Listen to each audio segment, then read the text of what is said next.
അതായത് കഴിഞ്ഞ October, November, December 3 മാസം കൊണ്ടാണ് പെട്ടെന്ന് ഈ സംഭവം കയറി വരികയും അതിനുശേഷമാണ്, അതായത് കഴിഞ്ഞ 1 മാസം കൊണ്ട് സോഷ്യൽ മീഡിയയിൽ മുഴുവനും, അതായത് ഈ മുസ്ലിങ്ങളായിട്ടുള്ള ബംഗാളികൾ, അതായത് നമ്മുടെ വെസ്റ്റ് ബംഗാളിലുള്ള അതിൻ്റെ സോഷ്യൽ മീഡിയയിൽ അവിടുത്തെ പൊളിറ്റിക്കൽ സർക്കിളിലും മുഴുവനും വാട്സപ്പിലും മറ്റുള്ളിടത്തെല്ലാം ഈ പറയുന്ന പുതിയ ബാബറി മസ്ജിദ് പണിയുന്നതുമായി ബന്ധപ്പെട്ട് വലിയ ഡിസ്കഷൻസ് ഒക്കെ ഉണ്ടായി.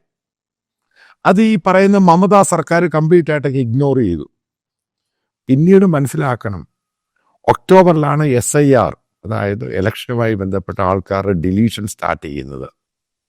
അതോടുകൂടി ഇതിന് കയറി അങ്ങ് ചൂട് പിടിച്ച് അവിടെയുള്ള പല ഇല്ലീഗലാണ് ഈ മുഴുവനും വലിയൊരു ശതമാനം അവിടെ താമസിക്കുന്നത്.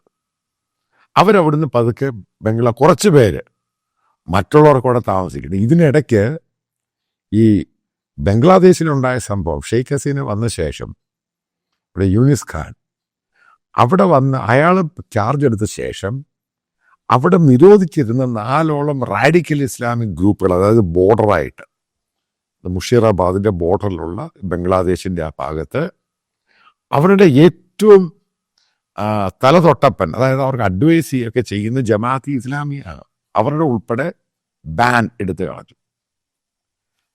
മനസ്സിലായിക്കോണെ എവിടുന്ന് എങ്ങനെയാണ് അത് ആക്ടിവേറ്റ് ചെയ്തതെന്ന്. എന്നിട്ട് നമുക്ക് മുഷീറാബാദിലോട്ട് വരാം. അടുത്ത പ്രധാനപ്പെട്ട പോയിന്റ് ചിന്തിക്കണം. 2025 അവിടെ പൂജ, അതായത് കാളി പൂജ, ബംഗാളികളുടെ ഏറ്റവും വലിയ പൂജയാണ്. അപ്പം അവിടെ കാളി പൂജ നടത്തി അവിടെ ഒരു ഹിന്ദു രീതിയിലുള്ള പ്രദക്ഷിണ അവിടെ അമ്പലത്തിലെ ഡയറ്റിയുമായിട്ട് നടത്തിയതുമായിട്ട് ബന്ധപ്പെട്ട് ലോക്കലായിട്ട് അടിയുണ്ടായി, വർഗീയ ലഹളയായി.